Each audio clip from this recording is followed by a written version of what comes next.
came from ANOVA, which was the general linear model. Now we're in regression, which is still the general linear model. The only difference is that now we're going to be working with continuous predictors or a combination of continuous and categorical predictors. We are out of the land of categorical only. So if you are a 2x2 fan, we are out of 2x2 land. So less experimental, much more correlational design. If you do a lot of research with surveys, this is your jam. So what is the goal of regression? Generally, we say there are three goals: explaining phenomenon in the world, predicting things that we're interested in, or modeling causality. Now, it is not causal. Usually when we're running regression, we're not actually proving causality, but we are modeling causality. Now, what gives us the causal element? That's theory. It's not the actual stats we're running that gives us causality. It's the theory and literature that adds in the element of causality, but our models are essentially insinuating causality, but we have to be conscious that we're not proving causality with our models. We'll talk a lot more about that when we get to model building later in the module. So questions like, what features of a school intervention contribute to student success? Or is there a relationship between group identification and self-esteem? Do more supportive leaders make for more engaged followers via psychological empowerment? Can we predict academic success based on socioeconomic factors? Or does social corporate responsibility lead to increased profit? So overall outcomes of the course holistically describe the purpose of regression, explain key concepts like correlation and estimation, test theoretical assumptions behind the general linear model. We've started that already in ANOVA. Specify, estimate, interpret regression models, including moderation models. Talk about challenges in causal modeling and the implication for building and interpreting those models. Obviously, specify, estimate, and interpret models in R, and then summarize and report models for lay and academic audiences. And the way we do that is going to change a little bit in 308C than the way we did it in B, and I'll get there in a second. So here's the course flow. We're going to start with correlation, because correlation is the underpinning of everything in regression. Then we'll do simple regression models. And then we'll get into multiple regression models, but we're only going to focus on interpretation. So when I first taught this class, I used to do like building models and interpreting models at the same time. And what I found was that people then struggled to interpret them. They were too focused on like, well, what variables should I put in them?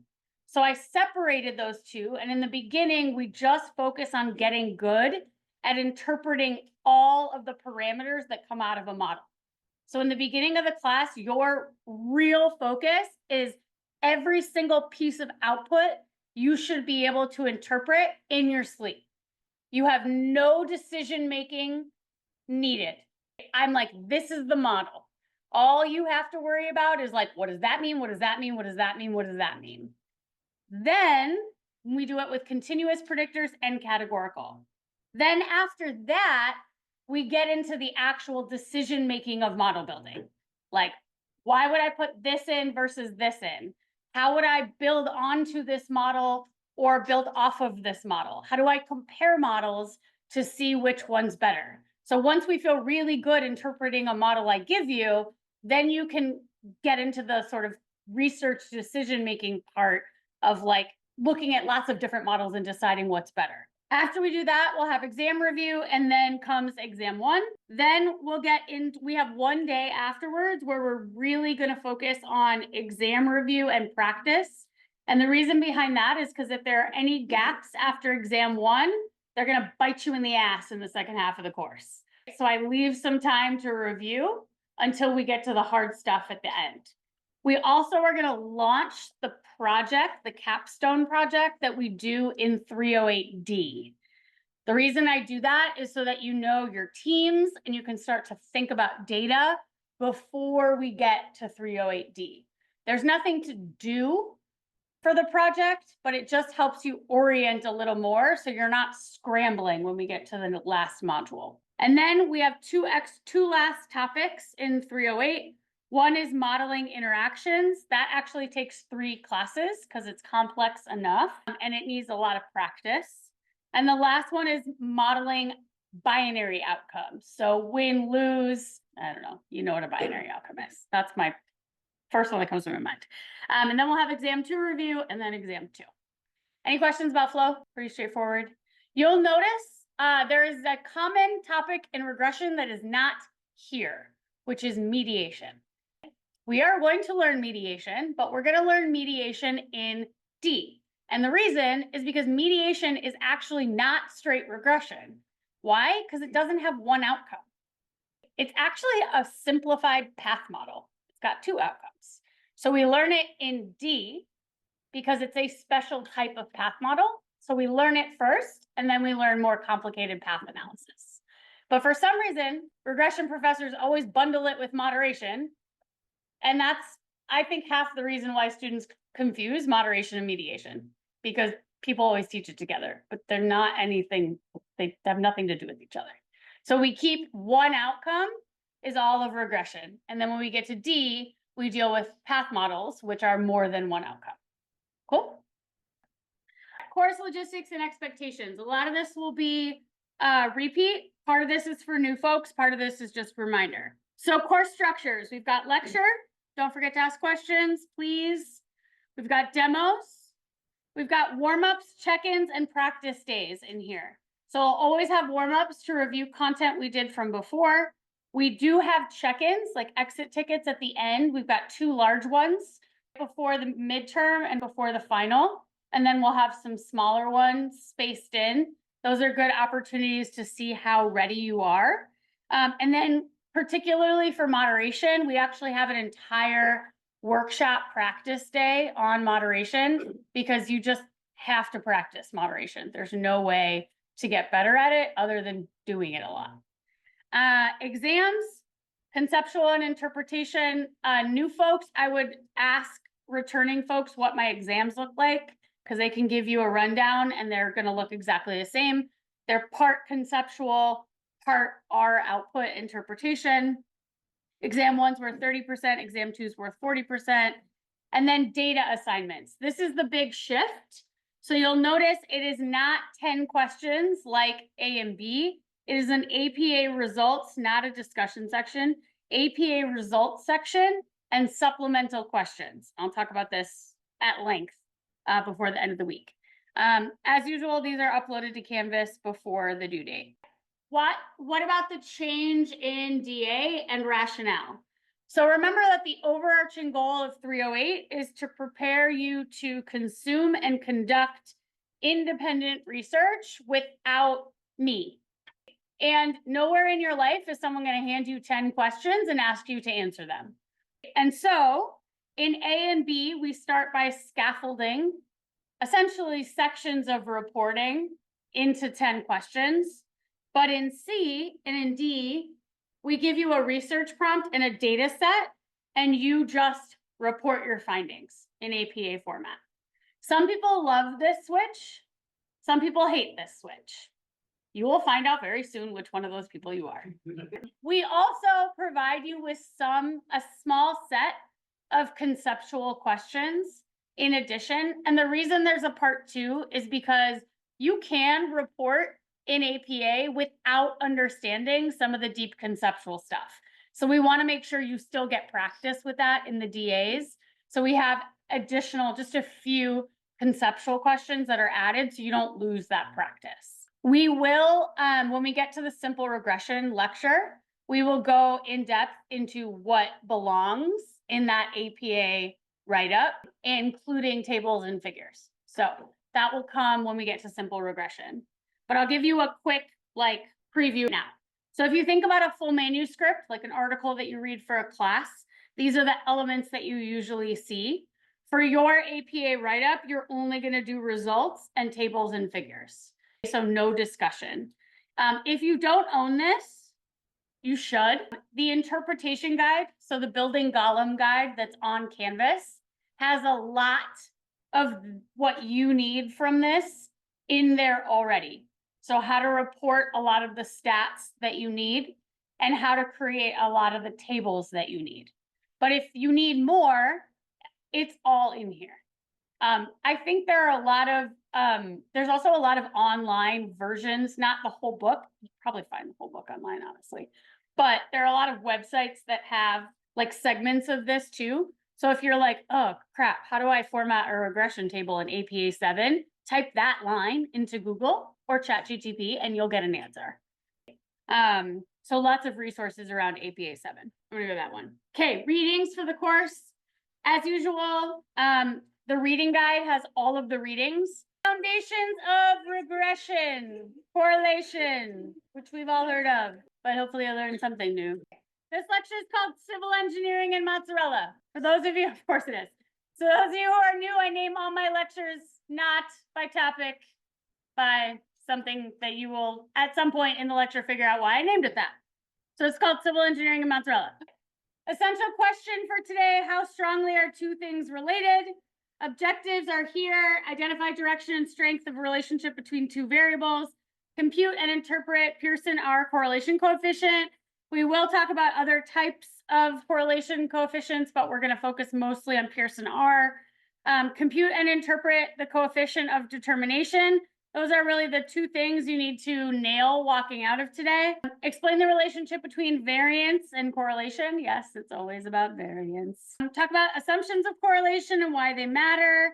And then talk about the limitations of correlation and how certain features of your data, like outliers or restriction of range, can limit the interpretation of a significant correlation coefficient. So what is correlation? This won't be new. Correlation describes two things, strength and direction of a linear relationship between two or more continuous variables. So what's the relationship between number of texts sent and friendship strength? What's the relationship between hours studied and performance on an exam? What's the relationship between social support and life satisfaction?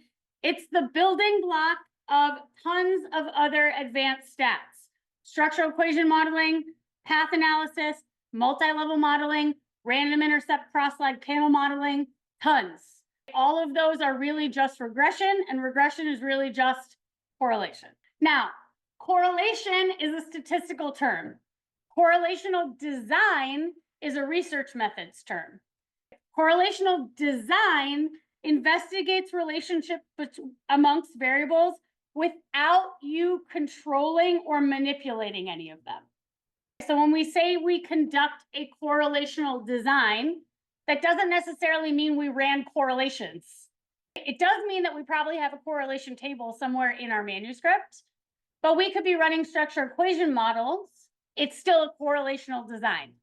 It just means that we're measuring variables without manipulating them. It's non-experimental. So if you do a survey or you observe and collect data that way, that's correlational. You're letting the data happen out there naturally. You're not manipulating the IV at all. We don't call them independent and dependent variables when we're doing correlational design. We call them predictors and outcomes.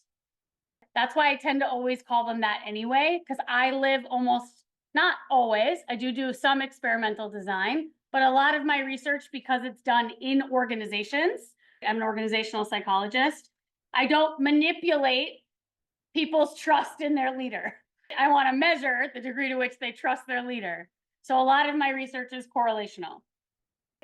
These here are statistical analyses that are all often use correlational design. But these are all the statistical analyses. So you might say, I used a correlational design using survey methodology, and I analyzed it using structural equation modeling. So separating out what design your study is using from what statistical analysis you're employing. The key question in all of this, no matter what you're doing, is what happens to our outcome as our predictor changes. That's like the bare bones of all of these. So how does correlation work under the hood? In English, we're asking, well, what happens to Y as X changes? But in stats language, what we're really asking is, how do Y and X co-vary, as in vary together, compared to how much they vary on their own or individually? Yep, it's still all about variance. Reminder, variance in lay terms is our spread of the data, but in statistical terms, as we've done 500 million thousand times, it's the average squared distance that data deviate from their mean. So it's the average sum of squares. Beautiful. All just sum of squares. So let's do this with a very simple example. So we're going to look at the relationship between mood and motivation. Remember the big picture, we're interested in significance. So are they significantly related? Direction, how are they related? And magnitude, how strongly are they related? So under the hood, English, what happens to motivation as mood changes? Or what happens to mood as motivation changes? Correlation is non-directional. Okay, that's important. Statistically, we're asking, how do motivation and mood co-vary or vary together compared to how much they vary individually? So if we want to look at them together, we're going to create what's called a bivariate plot. In lay terms, this is called a what? Scatter plot. Good. Technical term, bivariate plot, where we're plotting each person's point, their mood relative to their motivation. Here's a bivariate scatter plot of the relationship between mood and motivation. But if we want to look at correlation, this is actually, we could determine correlation from this. But if we want to think about what's happening under the hood, we're actually interested in the variance of each of these variables on their own, as well as their covariance, or how they vary together. So let's start by looking at the variance individually. So here's the variance of mood. So we've got our data points. The mean of mood is 4. If we want to calculate the variance, we need to start by figuring out how much each point deviates from the mean. Then we need to do what to it? Square it. And then we need to do what to that? Sum it.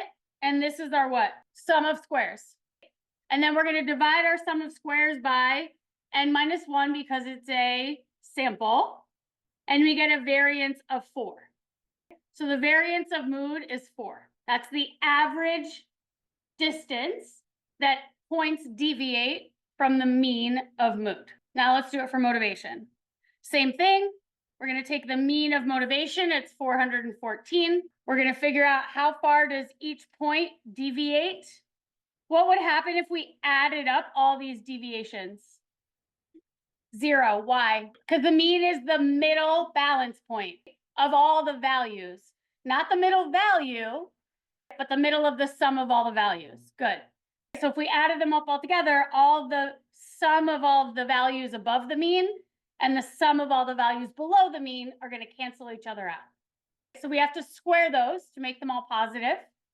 Add them all together, we get a sum of squares that's quite large. Divide them by n minus 1, and we get this big number of 28,964.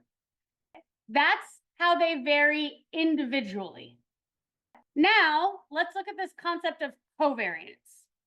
Covariance is essentially just how do they vary or move together. And we can see this visually. We can also calculate it mathematically. So let's start by just looking visually. How do they co-vary together? So let's look at this person A. As their mood goes up above the mean, what happens to their motivation relative to the mean? It also goes up. What about person E? As their mood dips below the mean, what happens to their motivation? It dips. Does that pattern hold across people? Yes. So if you had to describe, just in simple terms, how they co-vary visually, how would you describe it? Increases motivation. And what else? Decreases motivation, decreases. Good. Can you put those two things in one description, but more specific than that? A positive linear relationship. Yeah, you're too far. All of the directional motivation. Good. Mood, as mood moves, motivation moves in the same direction. Or as mood varies, motivation varies in the same direction. Same or the opposite. As motivation varies, mood seems to move in the same direction. Good. Good. So now let's actually think about how we calculate that statistically or mathematically. That's the Pearson R. Yeah, go ahead. Yep. It is directional. Yeah. Yep. No, it's directional. Yeah. We're gonna get there. So significance, magnitude, and direction, we can calculate all three of those things for correlation. Yep. So we looked at it visually. We're saying as mood moves, motivation moves in the same direction and vice versa. Now we can actually calculate that with a correlation coefficient, and that is little r, otherwise known as Pearson correlation coefficient, little r. So little r is a ratio, like so many things are a ratio of variance. It is a ratio of how X and Y, mood and motivation, co-vary together relative to how they vary on their own. So we actually calculated how they varied on their own. All we have left is how they vary together. So let's look at it in a different visual way, and then we'll also look at it mathematically. So here's all the variance of mood, and here's all the variance of motivation. That intersecting part, that's their covariance. R is essentially that blue overlapping part relative to these red parts with these overlaps in the middle. So sums of squares xy is covariance over the square root of just sums of squares x and times just sums of squares y. So let's look at it in table form. So here's our original data, X and Y, motivation and mood. First thing we have to do, just like we did, is calculate our deviation scores. So here's our deviation scores for X, our deviation scores for Y. Those are always going to sum to 0. There's our sums of squares for X and our sums of squares for Y. And here's our sums of squares for XY. You see what we did there? We just took our sums of squares for X and our sums of squares for Y. We added those together. 2 times 236, 0 times 14, 3 times 186, 0 times -24. So our deviation scores together. So here's our sums of squares X, our sums of squares Y, and our sums of squares XY. This represents our covariance. This represents our variance just of X. This represents our variance just of Y.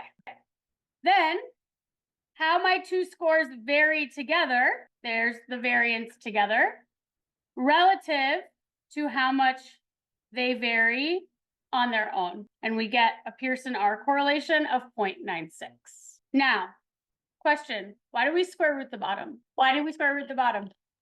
Is it because to get the sum of squares, we had to square it? So if we didn't square root it at the beginning, we would just be getting the, sorry, hold on, let me back up. It's because we already squared it. So we're canceling out the effect of having squared it in the beginning with the sum of squares. Well, we squared it here. We squared it here, and we functionally squared it here. But where else did we multiply again? Down here. So we multiplied the sum of squares times the sum of squares. So we essentially like rose it to the fourth power. So we need to take it back down. That's why we square root it. So we get 0.96 as our Pearson R. So R is equal to 0.96, positive 0.96. Our correlation coefficient describes two things. The strength, which can go from absolute value of 0 to 1. 0 is no correlation. Absolute value of 1 is perfect correlation. But the direction can go from -1 all the way to +1. Positive means they move in the same direction. Negative means they move in an opposite direction. So in this case, a correlation of positive 0.96 means they are incredibly highly correlated and they're positively correlated, meaning as mood goes up, motivation goes up, and as mood goes down, motivation goes down. That sometimes trips people up. A negative correlation doesn't mean as one goes up, one goes down. A negative correlation means they move in opposite directions. Previewing simple regression, which is coming next. Little r is the same as the standardized slope in a simple regression line. We'll get there. The closer the data points are to that line, the stronger the correlation. Okay, so you can see in this, these points are pretty close to that line. They're a pretty strong correlation. If the points were on the line, that's where you get a perfect correlation of 1. Question so far? Yes, Victor. You just said that it's not sufficient, I mean, I can understand this, it's not sufficient to say if one goes up, the other goes down, but isn't that kind of a description of a negative correlation? That would be a negative correlation. Yes. Like, just said that is not. That's not for a positive correlation. Yeah, yeah, cool, yep, If one goes up, the other goes up, if one goes down, the other goes down, and then negative is if one goes up, the other goes down. Yep. Okay. yep. A negative correlation means they move in opposite directions. Yep. So size of the correlations, absolute values. So remember, strength and direction can be looked at differently. Direction has to do with whether your correlation is negative or positive. Strength has to do with the value. So if we look at the value on its own as an absolute value, it can go anywhere between 0 and 1. It could be positive, could be negative. Anything between like 0 and 0.09 is a pretty weak, negligible correlation. Anything between 0.1 and 0.29, small. 0.3, I wouldn't really say 0.69, I'd probably say 0.5. And 0.7 to 0.89 is large, and 0.9 to 1 is questionable. Why do I say 0.9 to 1 is questionable? It's not even just that it's impossible. What would it mean if something were correlated at 1? They're exactly the same. They're exactly the same. What happened if I measure something in feet and centimeters? What are they going to be correlated at? 1. So when you're measuring something with a scale, this comes up in research. When you're measuring things, and you get a correlation table and you look at your correlation table and 2 of your constructs are correlated at 0.95, that's not usually reason for celebration. That's usually reason for multicollinearity, which we will get to in regression, which is that 2 of your variables are too highly related. They're not actually explaining unique variance. They're the same thing, or they're too close to being the same thing. Confidence and self-esteem would be a good example. If you threw those in a correlation table, you're going to get a really high correlation. Are they exactly the same? No. Are you going to get a correlation of 1? No. But you're going to get something really high. That would probably mean if you use them as predictors in a model, they're not going to explain unique variance. And remember that the goal of all of this is being able to explain variance in our outcome. Ready? We're going to play a game, couple games. I'm going to show you a scatter plot. 0.7. 0.7. 1.4. Negative 0.71. Alan wins. Okay, ready? Is there a correlation? Yeah, there is. You got to be careful. There's not always one. That's not true. And then you get a big sad face. So really, it's a real self-esteem booster. Yeah. So you can play with those. It's a good reminder though that like our eyes are not very good at eyeballing correlations from scatter plots. Unless you're Alan. Yeah. So we have mood and motivation. We figured out the direction. They were positively related. And we don't know if they're significantly related yet. We didn't do any sort of significance testing. And we figured out some degree of magnitude, 0.96. That's very strong on an absolute value of 0 to 1. But we don't actually have full picture of magnitude yet. There's another measure of magnitude that we can look at, and it's going to become very important when we get to regression. And that is the coefficient of determination. So if you come away from correlation with anything, it is being a master of Pearson R and a master of correlation or coefficient of determination, because those 2 things are going to continue to be important when we get to regression. So coefficient of determination, usually represented as big R squared. Once we get into regression, it will always be big R squared. Sometimes with correlation, you'll see it as little r squared because we are just dealing with Pearson R. But it is the proportion of variance in one variable that's explained by the other.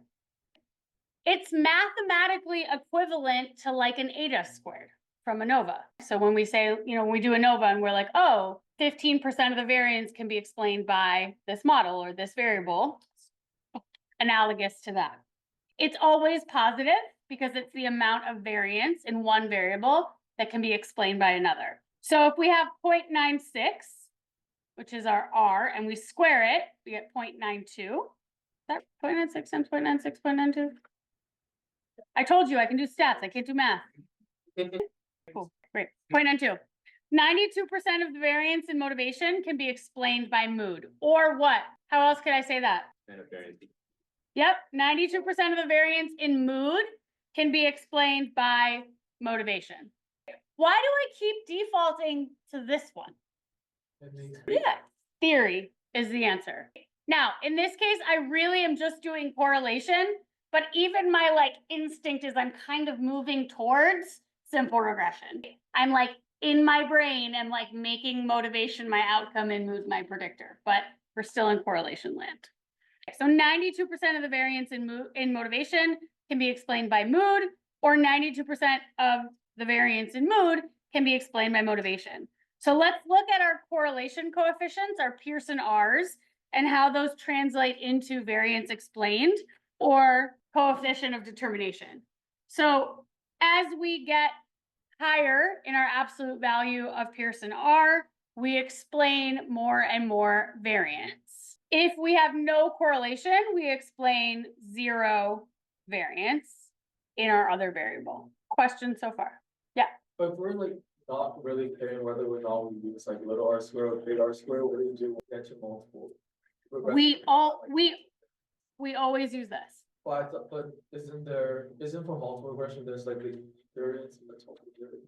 So, yeah, so we always use big R squared because big R squared, the coefficient of determination in a model, we'll get there, in a model is the amount of variance in your outcome explained by your model, not by a single variable. If you want the amount of variance in your outcome explained by a single variable, it's beta squared. Oh, it is. Yeah. Hold that, we'll get there. Yeah. So we've got direction. That's essentially the negative or positive component of our Pearson R. We've got magnitude. That's the absolute value of our Pearson R and our R squared. Now we have significance. So when you ask for a correlation table, you can ask for p-values, or you can ask for stars if you want an APA table. That is a what? That signals automatically a what? Significance test. P-value always signals null hypothesis significance test. It signals there's some critical value, there's some calculated value, there's some probability of obtaining this value or something more extreme, assuming the null hypothesis is true. That's what that P represents. So we never do correlation hypothesis tests by hand, thank God, but you could if you wanted, and I'm going to show you what it's doing under the hood, lest you forget your 308A roots. So there are assumptions of correlation, and they align to the assumptions of the general linear model, and they're going to continue to apply when we get into regression. So the first is that our variables are normally distributed. How do we check it? Just like we've always checked it. Visually with a histogram, mathematically, skew and kurtosis, or you can run a Shapiro-Wilks test, but they're pretty sensitive. So skew and kurtosis is fine. Linear relationship between X and Y. This one's really important. How do you check to make sure there's a linear relationship between X and Y? Scatter plot, scatter plot, scatter plot. You must visualize. And the 1973 Anscombe's quartet, which has become pretty famous in stats, is the best demonstration of why we visually check to demonstrate linear relationship. The correlation in all 4 of these pictures is 0.816. For the Pearson R, in each of these data sets, without looking at it, you'd get 0.816 in all 4 of them. So I wouldn't use linear regression or correlation for either of those. Don't do that to them. But don't forget, and if you forgot what a p-value is, please just remind yourself. This is the population symbol for correlation. So this is an important thing about R. R is descriptive. It's a descriptive statistic. So just like a sample mean is a descriptive statistic, it's describing something about a sample.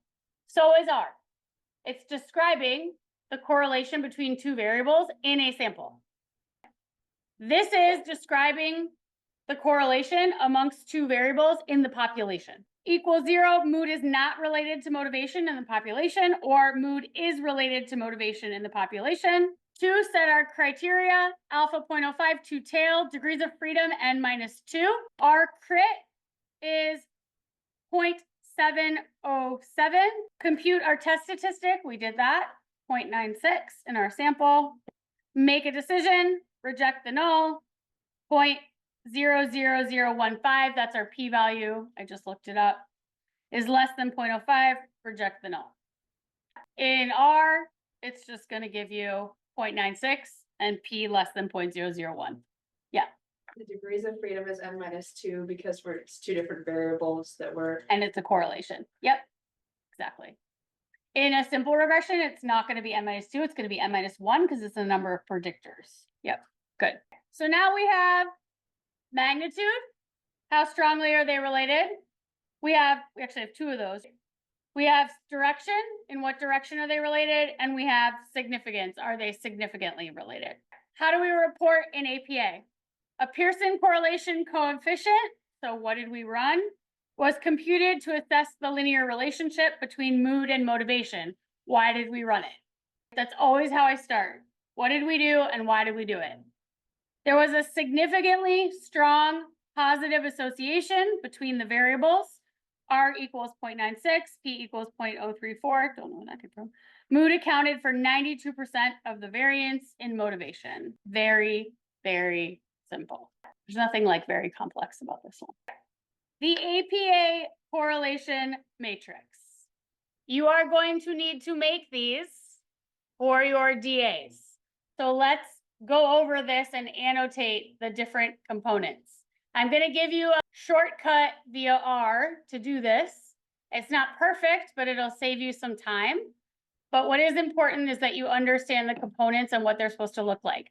This is in the interpretation guide. It's also in real detail in the APA 7 guide. You can find it online too. Let's start with the title. They've changed this from 6 to 7. So if you're familiar with 6, it's not the same. So the title, the number of the table is bolded and not italicized. The title is in title case and italicized. Everything's double spaced and it's 12 point times New Roman. If you think this is nitpicky, you can get mad at APA, not at me. What?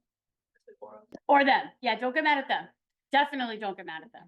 Let's talk about the variable rows. You label the variables, they get a number. Okay, so it's numbered, period, space, variable name. You can use the full names or you can give abbreviations. But if you give abbreviations, then the abbreviations need to be in the note. And we'll get there in a second. 1 goes on each row of the table. Double or single spaced is in the table. I think double spaced looks nicer, but fine. 12 point font times New Roman. You can either use significant acts like stars to designate significance, or you can put the actual p-values. For the first time in my life, I had to revise and resubmit last week. So I submitted an article. They were like, yes, we like this, but we want you to make some changes. They asked me to put the actual p-values in the correlation table instead of the stars. Goes next to. I put it on a separate line. I put it on the line after and then created another space. I was like, really? You know this is less than 0.01, but you want to know exactly how much less than 0.01, even though none of the analysis is correlation, whatever. So I've never seen that. So I don't care if you want to use stars or you want to use actual p-values, it's up to you. Across the top, you do not put the names of the variables across the top. The top gets numbers, not variable names. 12 point font times New Roman. Your values, it's the same rules we've always used. No leading zeros. Why? Because it can't be more than 1. Good. Blanks, you can either leave them blank or you can put little dash lines like I did here on the diagonals. Oftentimes in a manuscript, that might be where you put your alphas. So if you've got scales, You might calculate your alpha values and put them in parentheses here, and then you would add like alphas on the diagonal here in your note. Significance values with asterisks or add P's, 12-point font Times New Roman. And then last is your note. For your note, the word note is italicized and followed by a period, but the note is not italicized. The actual note's not italicized. You can use it smaller font than the table, usually 10. Make sure you include your significance value. P, if you use asterisks, the P is italicized as always. And then any coding. So if you use abbreviations, you need to tell us what those abbreviations are. And then those abbreviations are separated by semicolons. I know. Once you do it enough, it's very second nature. Questions about correlation tables. The other thing is once you do one, you just copy and paste it. That's what I do. Yeah. Do you do this on like Microsoft Word? I do it on Word.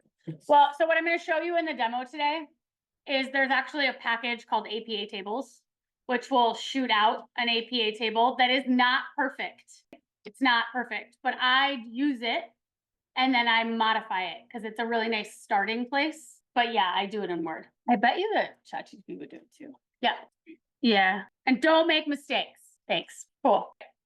There's another option. So in your tables, which we'll talk about when we get to the write-up, in addition to your correlations, because those are descriptives, by the way. Remember that Pearson R is a descriptive stat. It's just what's happening in your sample. What are the other descriptives we always include? Means and standard deviations. A lot of people like to merge those three descriptives into one table. So that looks like this.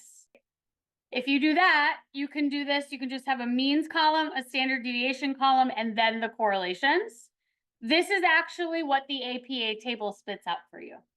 So it gives you all three together, which is really nice.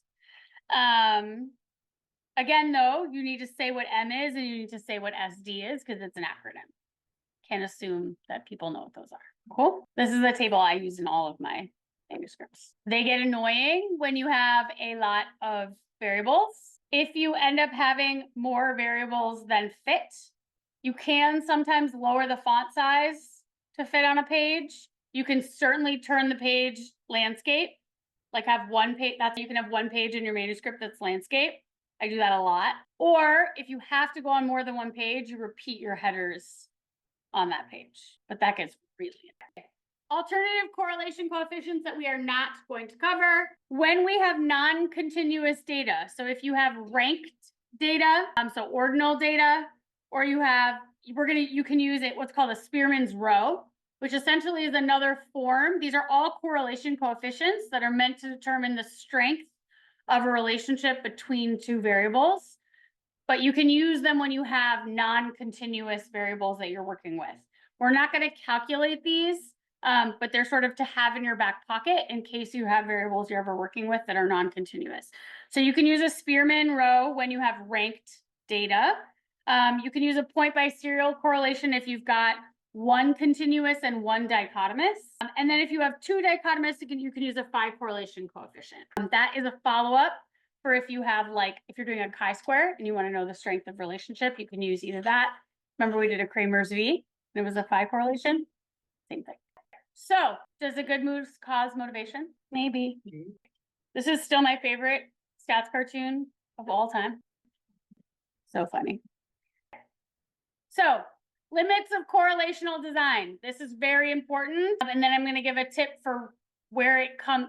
Like people are like, yeah, I get it. But then I'll talk about where it still shows up as a problem in people's write-ups. Correlation does not equal causation. We know this. We hear this all the time. Thank you, news, for perpetuating this problem. So we read things like coffee may reduce the risk of death from stroke and heart disease. No, it doesn't. It's a correlational design. They found some associative relationship between drinking coffee and lower levels of stroke and heart disease. I don't know, maybe people who drink coffee exercise. Who knows? There's all sorts of other factors. It's probably not a causal study, would be my guess. Nevertheless, who knows what the effect size is. And enter mozzarella and civil engineering. Mozzarella and civil engineering comes from this website called Spurious Correlations. Has anyone ever been to this website? Yes. It is the best. We're going to go there now. Spurious Correlations is a That's funny. Yeah, so correlation does not equal causation. So what are the other possible explanation, or what are the explanations? Well, one explanation is that changes in mood do cause changes in motivation. That's one potential explanation for their relationship. Another explanation is the opposite. Changes in motivation could cause changes in mood. A third explanation is that maybe mood and motivation work together systematically to cause an effect. So maybe mood leads to higher motivation, but then higher motivation also leads to better mood. But then maybe there's actually a third variable, positive feedback. You get positive feedback from somebody, and that boosts your mood and that boosts your motivation. If you've ever heard of the word endogeneity problem, this is that. It's the idea that there are these mysterious, we act like mood is the only thing acting on motivation, but there's these uncaptured, mysterious third variables that are acting on both our variables of interest. One of the huge limits of correlational design. So lots of alternative explanations in correlational design. There's also several limits of correlational design in terms of things in our data that impact how we interpret our results. The first thing is that they're influenced by lots of different features. So I love this. Points that differ from their peers are often the most interesting. So one thing that's highly influenceable with correlation, sampling. So what's the sample size, and is the sample random and representative? When we have a really big sample, very easy to have a significant correlation. With a really small sample, very hard to have a significant correlation. Measurement.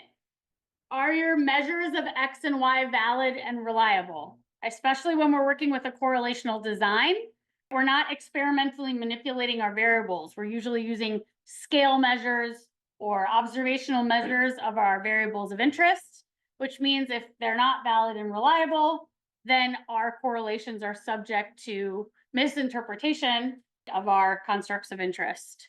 Outliers, big one. Here is a correlation between X and Y. What would we put that correlation at? Like close to 1. Like maybe, yeah, 0.99. So like it's gonna go through that. I would argue like almost 1. What happens to that line if I put a dot there? 0.7. Boom. It shifts the correlation quite dramatically. So correlation and as a result regression is pretty sensitive to outliers. It can shift that line of best fit, that ordinary least squares estimation, pretty significantly. It's also really sensitive to range restriction. So look what happens if we crush the range of values that are possible. So here we have the relationship between hours spent studying and test scores. And the full potential range of hours spent studying goes from 0 hours to 100 hours. That's a lot of hours spent studying. The correlation is 0.91. If we cut off, so if we don't capture the people in our study for some reason who study less than 40 hours, and we only look at the people who study 40 to 100, that correlation drops to 0.72. Okay. If we cut that range even more and we only look at people that study between 0 and 40, that correlation drops to 0.5. So if you think about your possible range of values, if you're using a scale, let's say, that's one of the reasons why it's super important to make sure you have representation across all your possible range of values, because you're not able to see the full range of relationship between your X and your Y. Yeah. Is it valid to parse up the data set like that to draw kind of like piecemeal conclusions? Like you say, like there is positive correlation between hours studied and test scores, but the effects are more strongly correlated for hours above 40 than below 40. Or is that pretty invalid? No, because you'll see it, where you'll see it is in homoscedasticity. So what we're going to be able to look at is the degree to which the model works evenly. So remember, when we get to homoscedasticity, are the model residuals the same across all values of the predictor? So what you'll see in that graph, if it isn't, you'll see more error between 0 and 20, and you'll be able to say, actually, the model, the data is heteroscedastic. There's more residual in the lower hour range than there is in the upper hour range, which means the model works better for this range than there is that. Yep. And then again, the correlation coefficient is a sample statistic. It's not a population statistic. It's just descriptive. It doesn't actually get used to predict or explain anything. We are really flying today. Did not think we were gonna get through all this. Let's take another break, just 5 minutes. It's 10:40. When you come back at 10:45, laptops open, we're gonna do the correlation demo.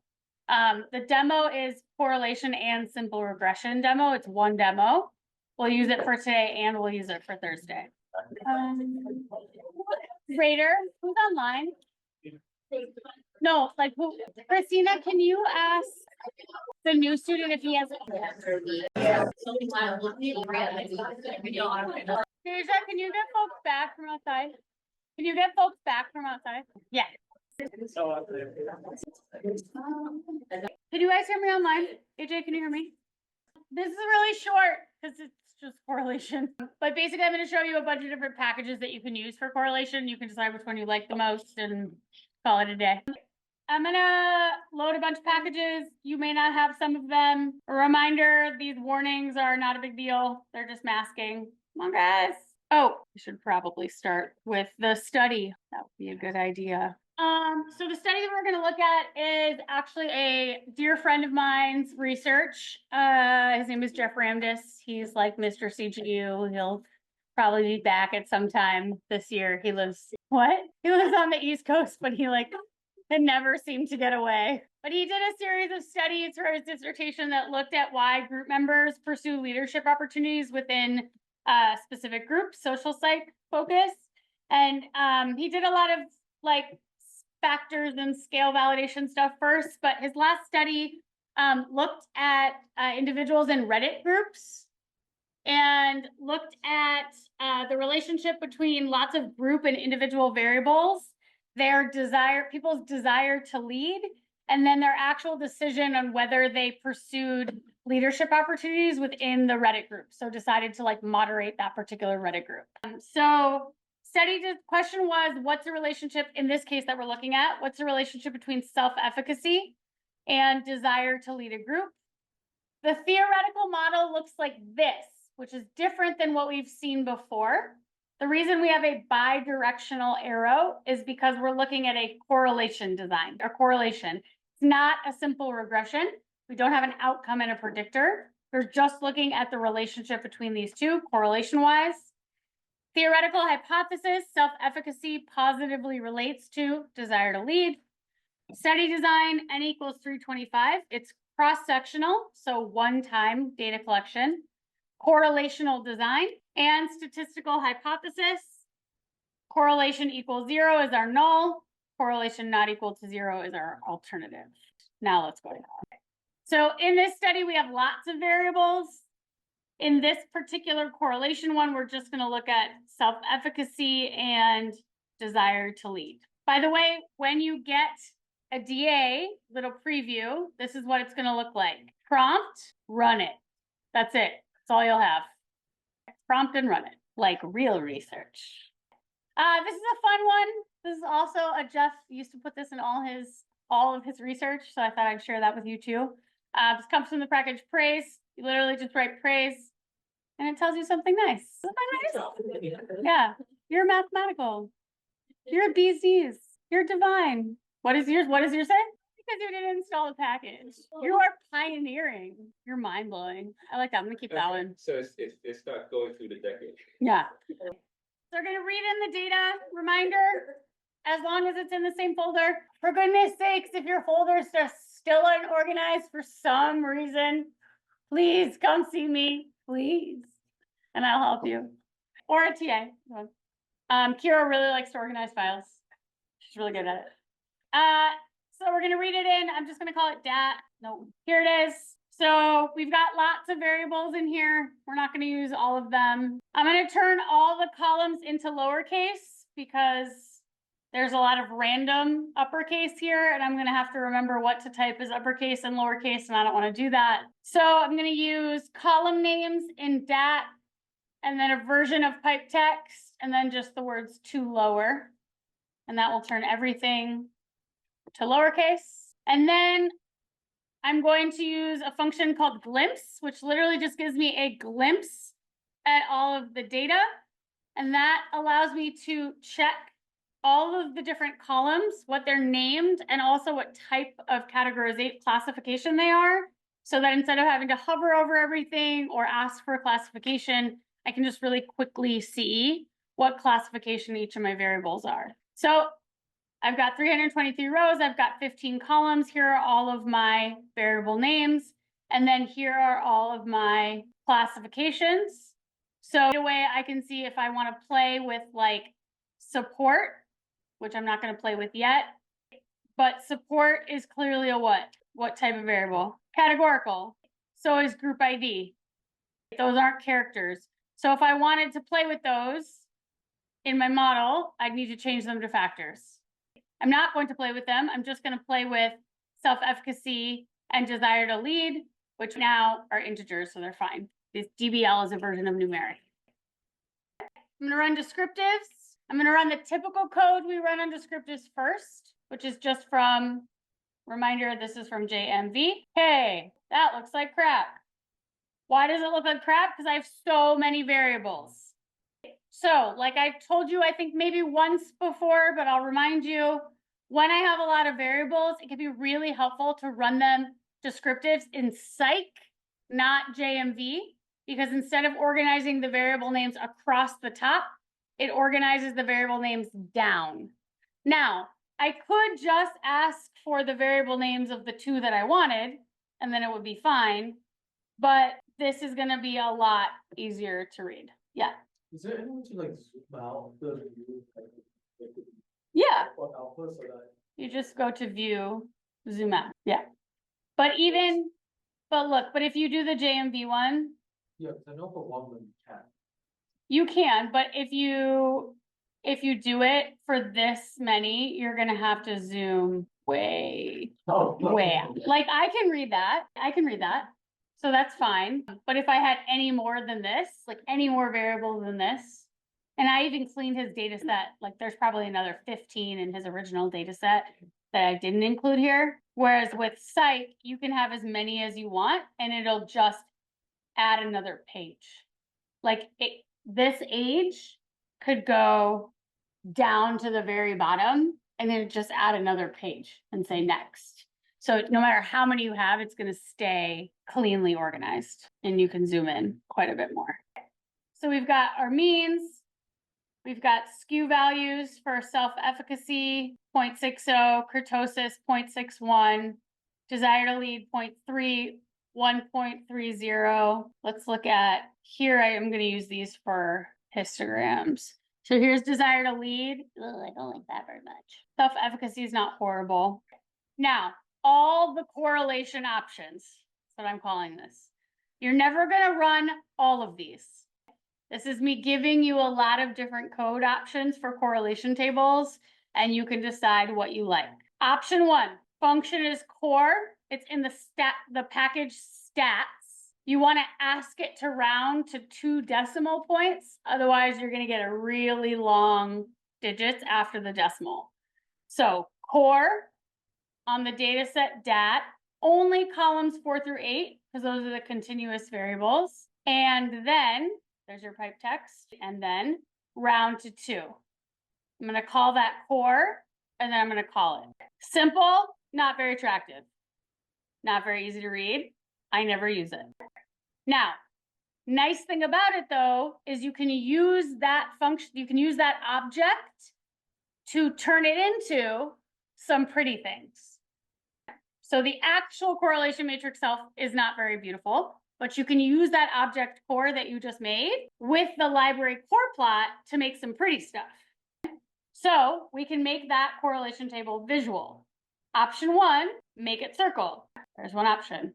Bigger the circle, stronger the correlation. Blue is positive, red is negative. So you don't have any red or orange on here because all the correlations are positive. Why is the diagonal 1? What does that represent? The variance, correlation between itself is the variance. Option 2, blocks. And my personal favorite, the actual number, but color coded. That's my favorite. So all fun, non-APA. So great for a slide deck, not for an APA.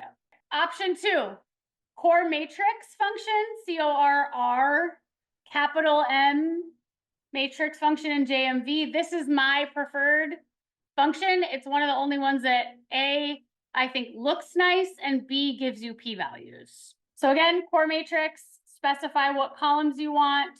Again, you're gonna have to zoom out until it fits, but I like this one because it gives you the p-values underneath, and it's pretty easy to read.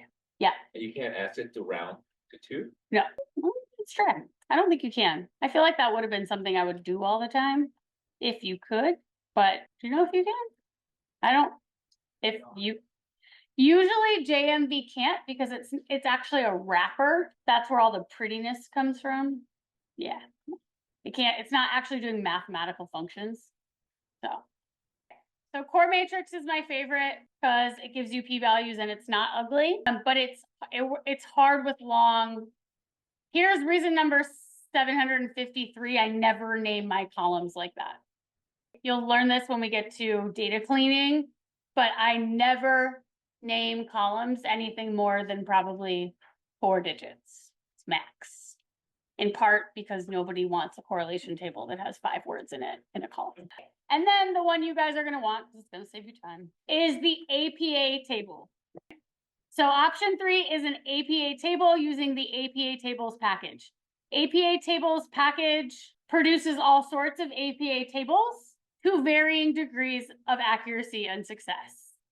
Do not under any circumstance take an APA table produced by APA tables and paste it into your APA up and call it a day, because they're close to, but they're never totally. So you're going to use the function apa.core.table, specify the data, and then you have to add a couple of things now. You have to tell it it's going to spit out a Word document, not an actual thing in R for you. You can look at it in R, but more importantly, it's going to give you the Word version, which is what you want for your write-up. So you need to tell it what to call the file. It doesn't matter what you call the file because you're going to probably take it and put it in your DA anyway. You want to tell it what table number. So this is likely going to be table 1 because it's your descriptives and your correlations. Show sig stars. So do you want the asterisks for what's significant or not? And then do you want it landscape? Generally, I say true because it can't hurt to have it landscape. And if you have more variables, that's usually helpful. A couple things that are annoying about this function. 1, you can't get p-values. 2, there used to be an option for not getting confidence intervals. So remember, we can create confidence intervals for everything. Most people don't need confidence intervals for correlation coefficients. It's just like a little extra. They give you confidence intervals for your R, for your Pearson R correlation coefficients.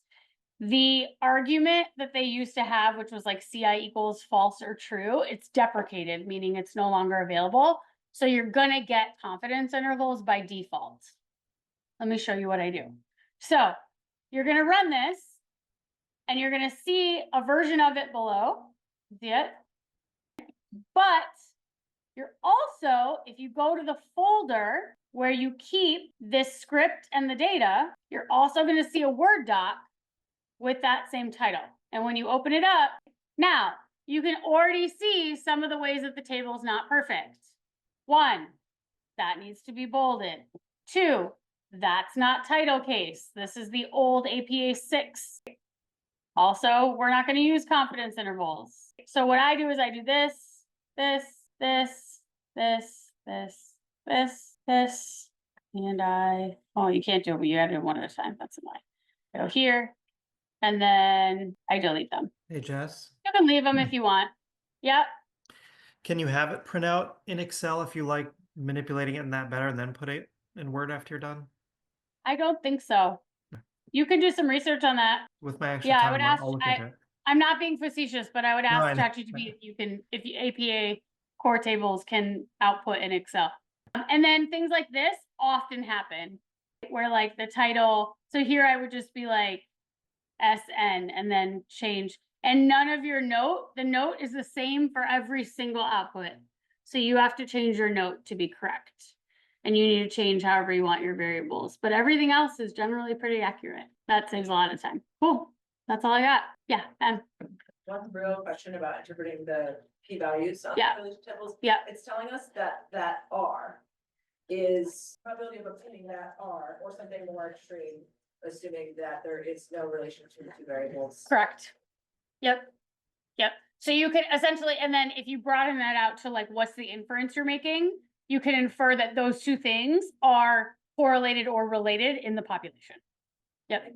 Versus just the R itself is telling you this is how those two things are related in your sample. Yep, cool. Other questions? So Thursday, what we're gonna do is we're gonna move from correlation to simple regression. And then we will also, as part of Thursday, we will touch on what that APA result section needs to have. Details. Cool. Deja. My office hours will be, used to be 108, and the rest of the rooms are updated.